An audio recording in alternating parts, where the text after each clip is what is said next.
Halo semuanya, jumpa lagi bersama saya Andri Haryawan di Coba Gadget. Kali ini saya pengen review Poco X3 NFC di tahun 2021.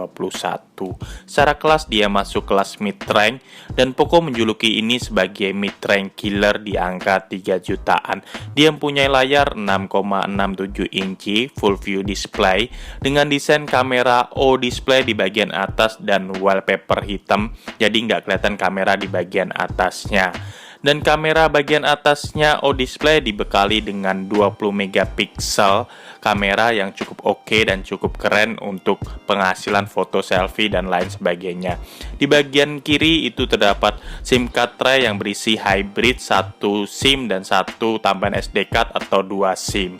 Di bagian bawah terdapat 3,5 mili jack audio, USB Type-C, 1 buah lubang mic dan 1 buah lubang speaker.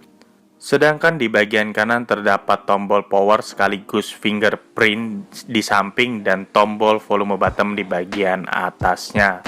Sedangkan di bagian atas dia masih memiliki infrared sensor yang berfungsi untuk remote TV atau remote AC dan sebagainya, dan ada 1 buah lubang mic kecil di bagian atasnya yang cukup keren dan cukup oke. Di bagian belakang dia dibekali kamera utama 64 megapiksel, kamera kedua 13 megapiksel dan 2 megapiksel deep sensor dan 2 megapiksel makro. Bagian belakang Poco ini dibekali bahan plastik polikarbonat dan dengan tulisan Poco yang besar di bagian bawahnya dan sedikit menempel sidik jari di bagian bodi belakang. Secara garis besar sih, desain yang saya tidak suka yaitu desain kamera dari Poco X3 NFC ini. Bukan berarti desain kameranya jelek, tapi hasil kameranya jelek sih. Nanti kita tes sih hasil kameranya seperti apa. Kalau menurut saya sih, untuk kamera yang seperti ini, saya kurang suka dari segi desainnya dan masih dibilang sih cukup menonjol kalau kita pakai Poco X3 NFC. Bisa dibilang ini jadi kelebihan atau bisa dibilang jadi kekurangan. Kalau menurut saya sih biasa banget sih kalau dengan desain hasil kamera seperti ini. Ya kalau menurut saya sih akan lebih worth it kalau desainnya lebih elegan dan lebih bagus lagi lah. Ini kita pengen lihat sih dari segi spek di pengaturannya, kita bisa lihat sih dia memiliki memori internal 128 GB dan saya beli ini untuk RAM 8 GB dan memori internal 128 GB. Ini bisa kita lihat sih speknya, ini RAM-nya 8 GB dengan Snapdragon 732. Jadi sangat worth it sih dibeli di angka 3 jutaan ke atas dan layak dijuluki sebagai mid-range killer. Ini kita pengen tes hasil foto di luar ruangan seperti apa untuk kamera utamanya. Kamera belakang utamanya kita tes hasil fotonya seperti ini. Dan untuk deep sensornya atau mode potretnya hasilnya seperti ini. Dan untuk selfie-nya untuk 20 megapiksel hasilnya seperti ini. Dan mode potretnya hasilnya seperti ini. Dan Anda bisa lihat hasil lainnya yang saya tampilkan gambar berikut ini.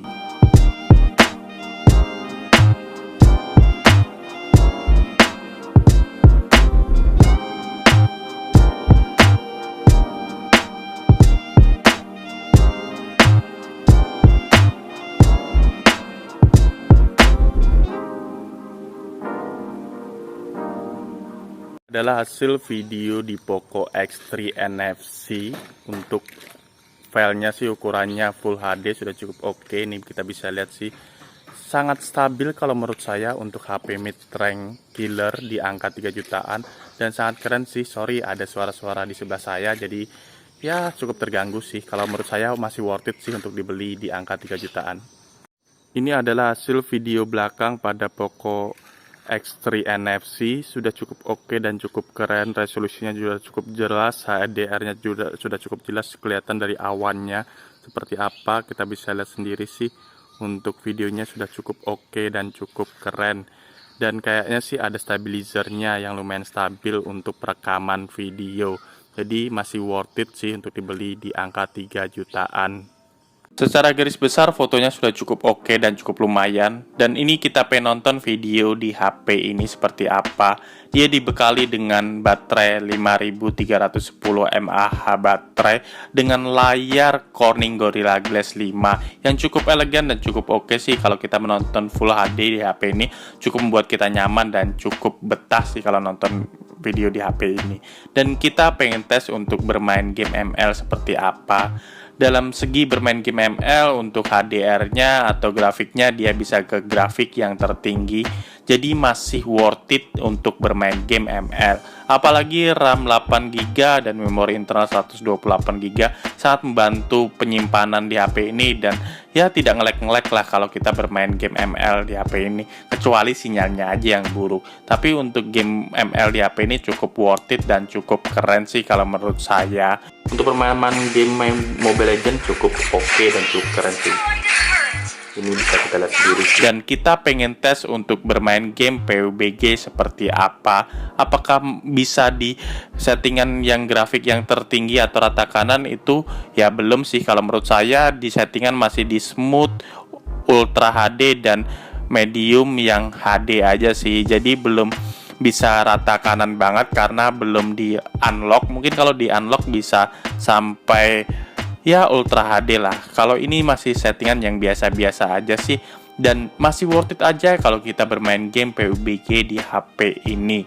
Jadi masih disarankan bagi Anda pecinta game PUBG dan sebagainya, Free Fire, lain-lainnya itu sangat worth it.